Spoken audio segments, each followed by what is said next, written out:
Welcome to Chamber Chat. I'm Judy Taylor, President of the Habersham County Chamber of Commerce. Thank you for joining us. My guests today include a local author, Emery Jones, Rick Wood with Snappy Express Wash and Member of the Month, and Blake Foster with Hub of Habersham. And my first guest is Emery Jones. Welcome, Emery. Thank you, Judy. Appreciate you having me. Well, we appreciate your being here. And Emery, you have done so much work in the world of writing and documentaries. We could be talking all day.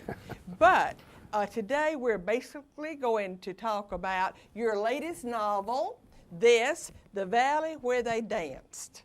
And so let's just start talking about it.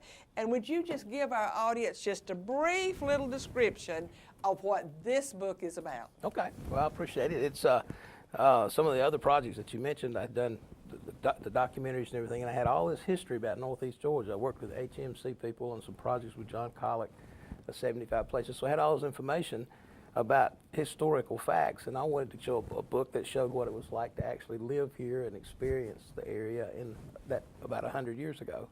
So there's a local legend about a doctor who moved up here from Macon at the end of World War I, and the doctor married a local woman.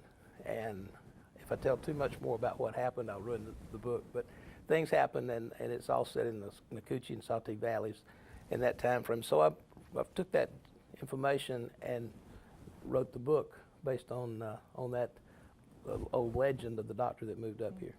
Emery, I've got to tell you that I got the book for Christmas. I could not put it down. I read it, and I don't have a lot of time, but I read it in just a few days. I had the whole book read. It was one of those books that I just could not put down. I thoroughly enjoyed it. So where would you say the idea for your novel came from? Well, it came originally from that story. I was working on some of the other projects with Dr. Tom Lumsden over in the valley, who delivered half the people in Habersham County, I think, at our age. And he's a character in the book. Dr. Tom, the book is based on a character named Dr. Tom. I named that in his honor. And then some of the other characters in there, Lenore Conley, the daughter of the protagonist of the book, she was named after my Aunt Lenore. And Lenore was a big help in this. She's been 91 her birthday. And she taught me things like, she'd tell me I had the lard buckets the wrong size. There's no such thing as a 3-pound lard bucket, that sort of thing. So I had all these people that helped me with the historical facts, but I wanted to be so precise with these facts. I wanted it to be, when people read the book, that they were actually experience what the person living in this valley would be. And some of the people in the book are real. The Hardman family's real. The sheriffs of Habersham County and Rayburn County, those characters are actually real historical people that were alive at the time. Mm-hmm. I even went so far as on the date that they came up in July of 1919 to find out how many children the Hardman family would have and how old they would be.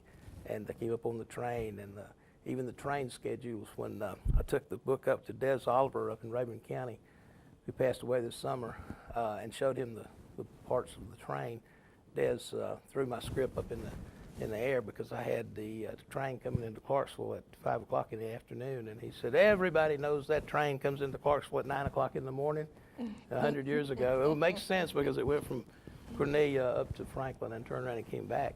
So little things like that I had all these facts, and I wanted to put that in. What would it be like? So it was really important to you while you were writing the book to have accurate historical facts. Right, even down to what was hanging on the wall at the old Salty store, which was Williams' store then. I wanted to be exactly what they had for dinner. I got into a little situation at the church dinner on the ground because I had them drinking iced tea in 1919, and that was been very highly unlikely that they had iced tea because it came in the U.S. and the world at the World's Fair about 10 years before that. So doing the research and looking at some old letters and things, they had more likely to have had lemonade. And then how did they have the ice, so they wouldn't have had ice. So they had, probably what they had was a bucket of lemonade with a big block of ice in it that floated around. Well, let's tell our audience that the setting is actually in the Salty Valley. Right. It's set in the Nakuchi Salty Valley.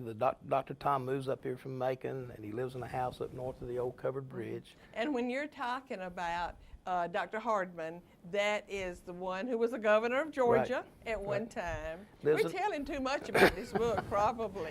Well, he lived in the house across from the Indian Mountain at 17 as you go into Helen there, which is now operated by the state. and you can have tours of that house. And people, I've been reading the book at the Hardman farm one Saturday a month last year, and reading excerpts from the book that are set there before the tour groups go in. I think they get a real nice feel for what they're actually seeing. Because I took my manuscript and I walked around that farm. At one point, I had Dr. Tom jumping off the porch at a place he would have killed himself if he'd have jumped off the porch there. So I had to rearrange that. And well, it certainly seemed real to me, I'll tell you that. How did you come up with all the names, though? Because as I read it, some of the names, I could just feel that they were in that era of time. Some of them were not names that we use now. So how did you come up with those names? A lot of the names that I used, the last names, the Conleys and the Vandevers and the Garrisons, people like that, were people that came into the area on the first wagon train in 1822 that came in, and I had that list of the names, and I used those names. And then I took names that were common at the time, and I went to a website that had data on when a name was most used in the census. And if a name was my brother Kelvin, for example, I wanted to use him, but he didn't show up in the census until 1950, so I couldn't use his name, but I used other names. And if the name doesn't ring true to the time, you can tell it. You can just feel it. Because people had different names back then than they do now. I got to tell you, Emery, I got so involved in this book that I cheated a little bit. And I'm not going to give it away because this would ruin it for anybody who reads it. But I was at least halfway through it, and then I thought, I've got to know what happened. I've got to know how this book finishes. And I turned over and read the last chapter. Oh, no. I did, so that I would know. I'm not going to tell the audience, but I did. And then I went back to where I was and read all the way through it. But I did. It was just. I couldn't go to sleep that night until I found out what happened in that last chapter. That's interesting. But who is your favorite character in the book? Well, my favorite character is Dr. David Dyer. He's he's a 63-year-old doctor from Clarksville, and he's the reason that Tom came up here. He wrote the letter to the guy. And he's kind of, I think he's kind of a cross between me and Doc Adams on Gunsmoke. I like he's always ready to eat something good, and he's always had something funny to say. Well, our time is almost gone, but briefly, tell us a little bit about your latest documentary on Tallulah Falls. Well, David Greer and I did a documentary. We finished it up in December, I guess actually November. And it's called Memories of a Mountain Short Line. It's based on, we did, again, two people that we used in that, Dr. Rutherford Ellis and Des Oliver have passed on now even before we got finished with it. But we recorded so much information that they had on the Tallulah Falls Railroad. And we got all that down, and we talked to about probably 20 other people. We worked with Foxfire on that. We worked with the people at the Railroad Museum at Raven Gap Nacoochee School. And we got all these people lined up to talk to, let them tell it in their own story. And so it turned out very well. It's been very well received. We've shown Where could somebody see that now? Well, it's you have to buy the DVD right now. We'll have some more showings throughout the year. Okay. We had one at Piedmont. We had one at Raven Gap Nacoochee. And where could somebody buy that DVD and your book? Well, in Cornelia, they're all available at Books with Appeal there, and they're the Hololog too, and they're at several other stores. And Amazon.com. Amazon, and it's books on Kindle too. A lot of people like to read it on Kindle. Absolutely. So, Emery, thank you for being a guest today on Chamber Chat. I wish we had more time, but I've thoroughly enjoyed our chat. We're going to take a short commercial break, and we will be right back. Please stay with us.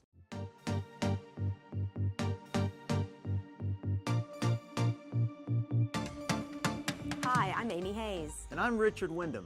We'd like to invite you to join us for the 2016 Dancing with the Stars for Hope. This year's event will be held on March 19th at 7 p.m. at the Habersham Central Auditorium. And remember, you can also vote for your favorite dance team online at dancingwiththestarsforhope.com. Proceeds will benefit the Circle of Hope and the Habersham County Rotary Club. For information, call 706-776-3406. Vote for Team 9.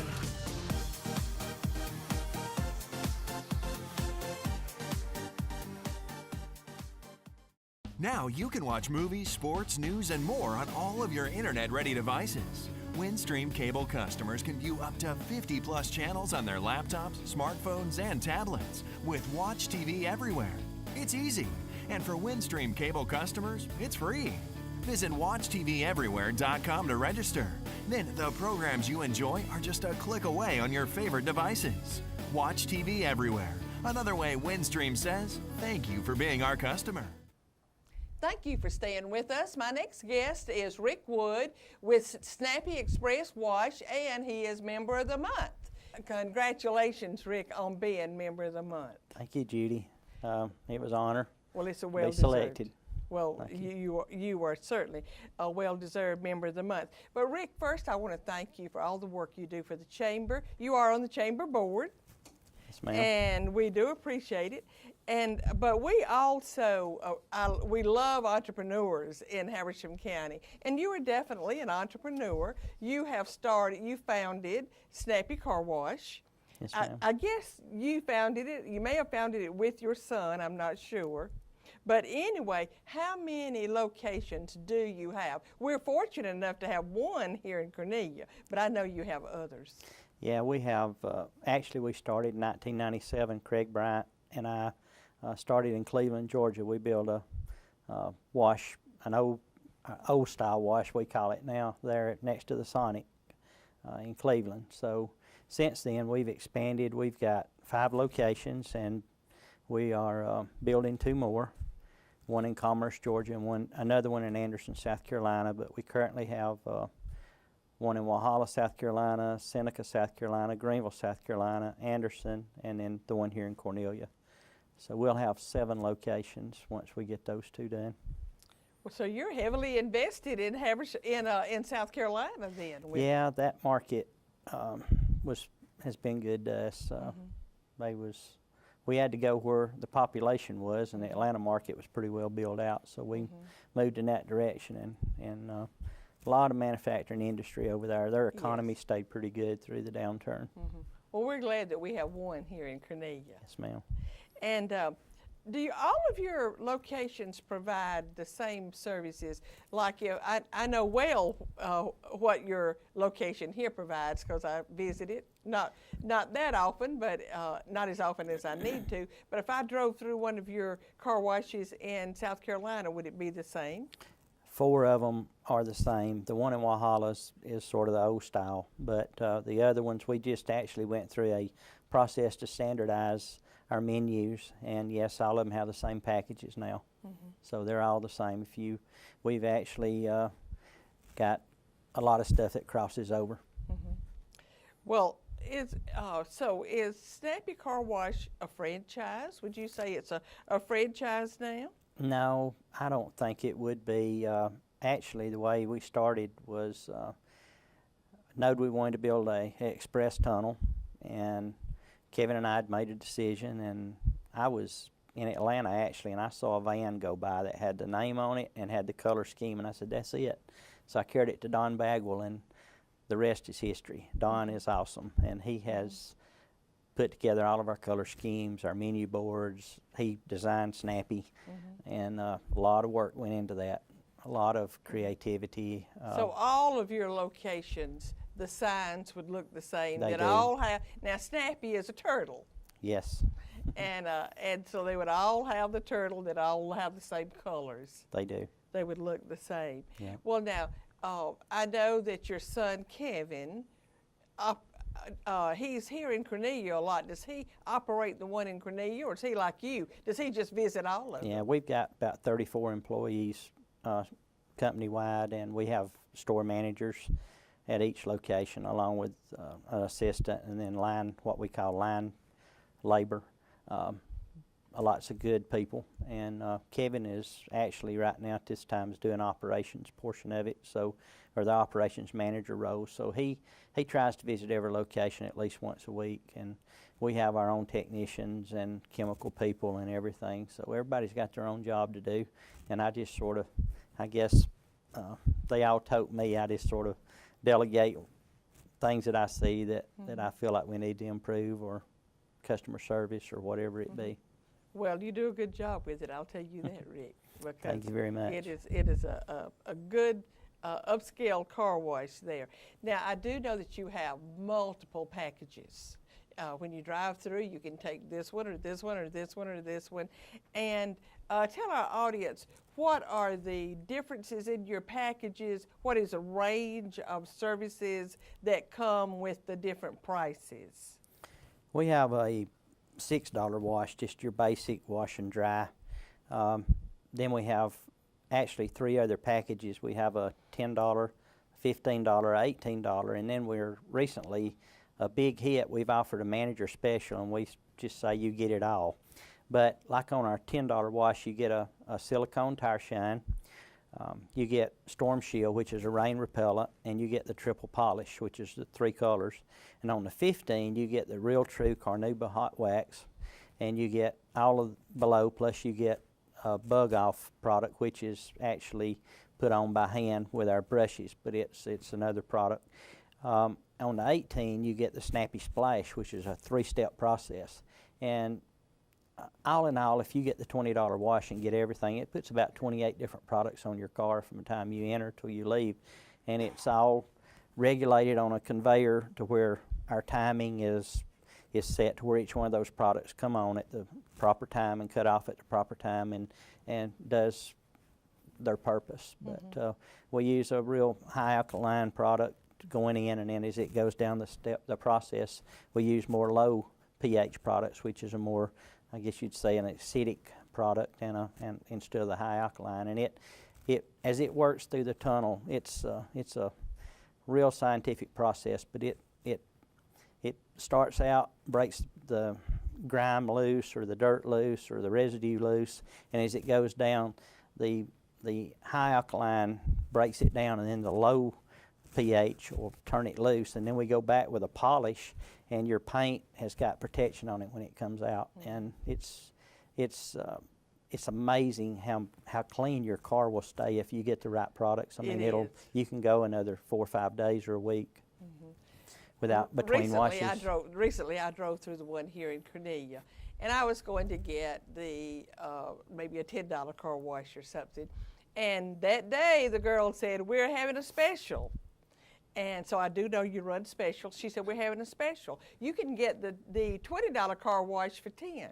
And of course I took it. Yes, ma'am. And there is all the difference in the world. My car has stayed cleaner, it has looked better, shined, and I've been very, very pleased with it. But whatever those extra products are, they also help it to not pick up as much dirt and dust. It's true.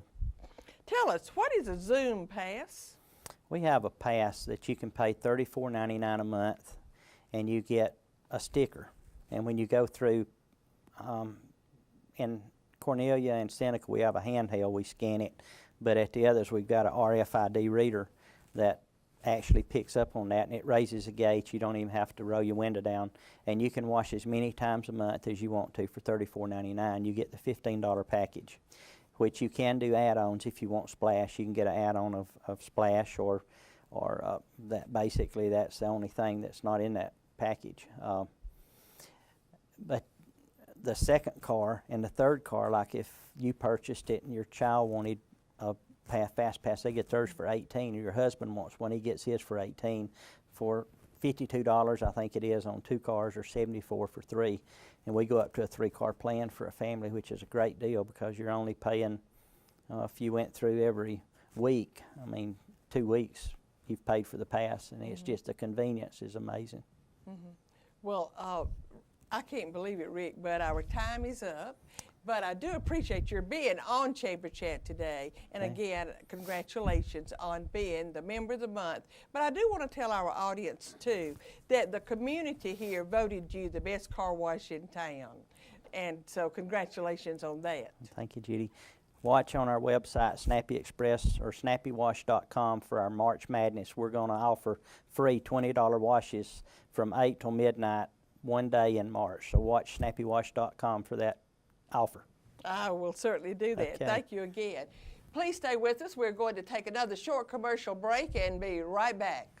I say y'all having a good time out there. Hey, I'm Mary Beth Horton. And I'm Chad Johnson. We'd like to invite you to join us for the 2016 Dancing with the Stars for Hope. This year's event will be held on March 19th at 7 p.m. at the Habersham Central Auditorium. And remember, you can also vote for your favorite dance team online at dancingwiththestarsforhope.com. Proceeds will benefit the Circle of Hope and the Habersham County Rotary Club. For more information, call 706-776-3406. Vote for team number 2. I say y'all having a good time out there.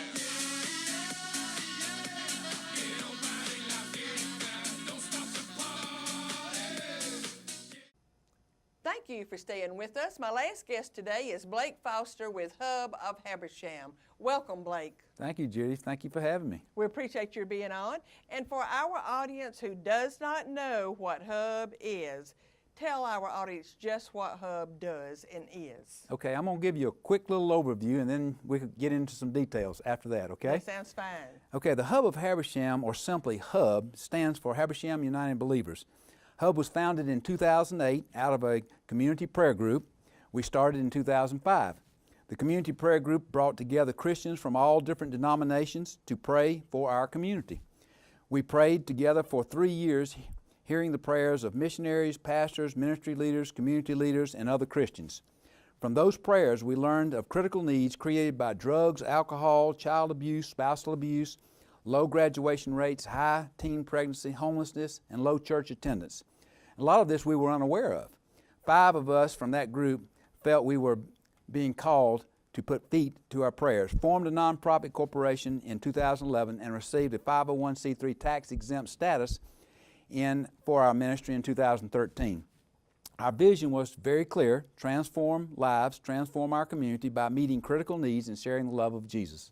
Our first undertaking was to start a recovery home for women with drug and other addictions. We acquired the property that was formerly Georgia Baptist Children's Home in Demarest and began serving residents in a 12-month Christ-centered recovery program in 2013. Our next undertaking, after much prayer and study of the critical needs in our community, was to start a youth at risk ministry. According to Mr. Matthew Cooper, our Habersham school superintendent, there were over 350 students from the 9th grade through the 12th grade that are at risk of not graduating. These youth come from backgrounds of parents on drugs, welfare, homelessness, abuse, and neglect, all through no fault of their own. Our research indicated that the best way to help these youth would be to mentor them. With the help of churches and volunteers from churches and financial support from our community, we started one-on-one mentoring in the Success Academy and alternative school located in the 9th grade academy, but separate from the rest of the school. Since our start in 2013, we now have added a nationally recognized mentoring program, Teach One to Lead One, with 12 certified mentors, and we've impacted over 100 youth lives. With the help of volunteers, volunteer mentors, and financial support from the community, we are now making plans and raising funds to support a full-time chapter director to take this program school-wide. Wow. It makes me tired just to hear what all you're doing, Blake. You're doing so much. But what is your primary focus or your primary ministry? Okay, thanks for asking, Judy. Even though our vision is very broad, our focus is narrow. Mm-hmm. Our focus for our strategic plan we think it's going to take 4 or 5 years to really do what we need to do to get this Youth at Risk ministry up and running where it's sustainable, ongoing.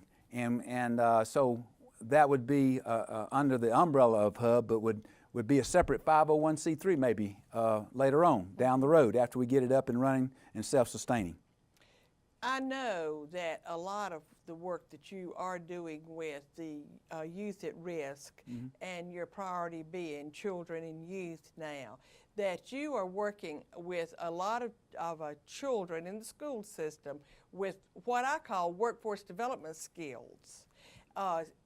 You may call them universal truths, you may whatever, but just tell our audience, I heard you say yesterday, I think, there are about 10 soft skills that you all really emphasize. What are those? Okay, Judy,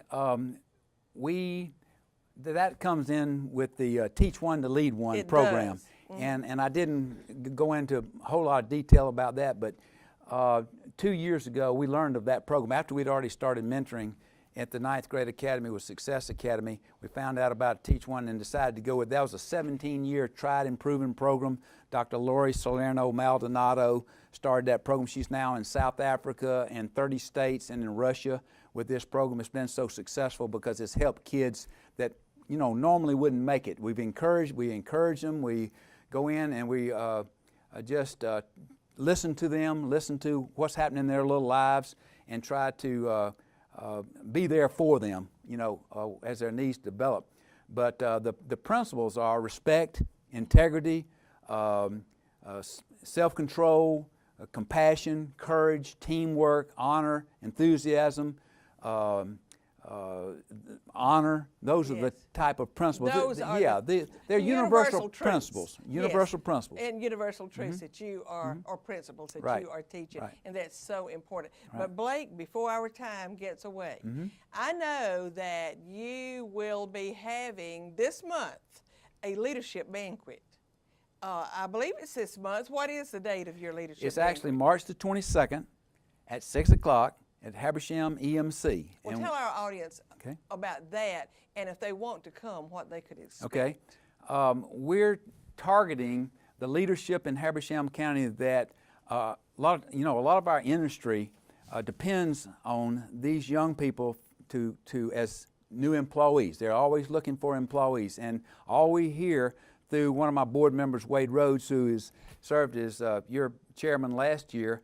Wade keeps on talking about workforce ready. These young people need to be workforce ready. So we are, working with these young people. Now we've got we stay with them a whole year with the Teach One, Lead One, then the one-on-one mentoring helps them with these skills and additional skills like you need to be there every day. You need to show up on time, and this is very important. You need to have good manners at work, good work ethic. Absolutely. And those are the kind of things we're going to teach in addition to these principles. And if someone wants to come to your leadership banquet, or if somebody wants to get involved with you in Hub and maybe be a volunteer, tell them how they can get in touch with you, or where can they go and learn more about Hub of Habersham? Okay. I'd love for them just to call me, 706-499-6983. And we're also on Facebook, the Hub of Habersham. Very easy. That's where most of our material is, and so and that will kind of keep you up to what's coming up. But at this leadership banquet, we're going to have industry leaders come and tell of the serious problem we have with young people applying for jobs and getting their first-time job in this community, because we have got to help existing industry, find good, qualified. And the thing that industry is telling us is that we can train these kids, but we can't teach them the soft skills they need. And these soft skills are those things that we've been talking about. Yes, and so that's what this banquet's going to be all about. These are skills that a long time ago were taught in the home. Right. But nowadays you cannot depend on them being taught in the home. Now we're going to have mentors there, and so you can see what a mentor looks like. We've got a 25-year-old that's a certified mentor. They have gone through a lot to be trained as mentors and certified, so that we do. It's a quality program. Yes, it is. Blake, our time is up. I wish it weren't, but thank you for being on Chamber Chat. And I usually end with a quote, and my quote today is inspired by you, Blake, and all the work that you do. And it is by Gandhi. And what it says is, the best way to find yourself is to lose yourself in the service of others, by Mahatma Gandhi. Thank you for joining us today, and I'll see you next time. Providing local origination programming to our Northeast Georgia customers, you're watching Windstream Cable Television Channel 4.